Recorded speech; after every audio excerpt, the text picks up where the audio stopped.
Sebanyak 31 warga Indonesia masih berada di Gaza, Palestina sebagai relawan untuk pembangunan Rumah Sakit Indonesia tahap 2. Seperti wilayah lainnya di berbagai negara dunia, pemerintah Gaza juga menerapkan aturan tinggal di rumah.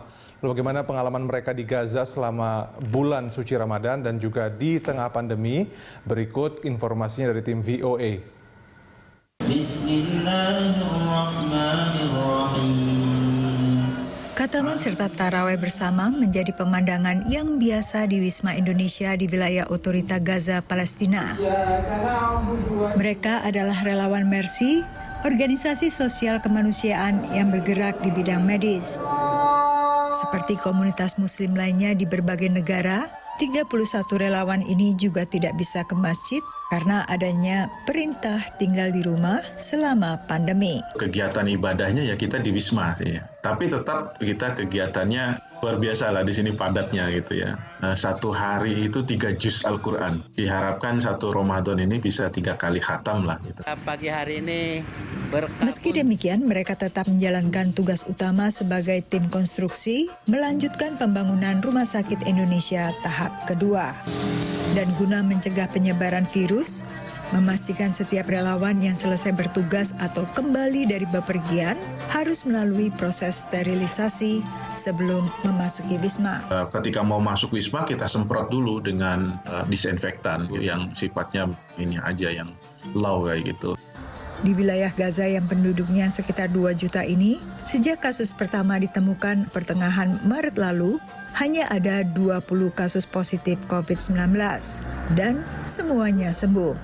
Menurut otorita Gaza, saat ini tidak ada laporan warga yang terjangkit virus corona.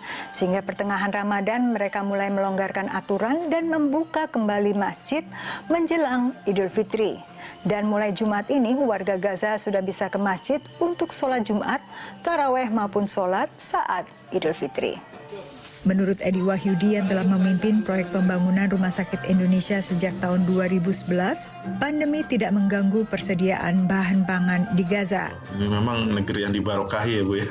Di sini saya tercengang walaupun Israel itu memblokade laut ya, hanya 1,5 mil, 3 mil dan sebagainya. Ikan-ikan besar itu justru ada gitu. Jadi secara logika nggak mungkin Bu didapatkan di daerah kapasitas 3 mil.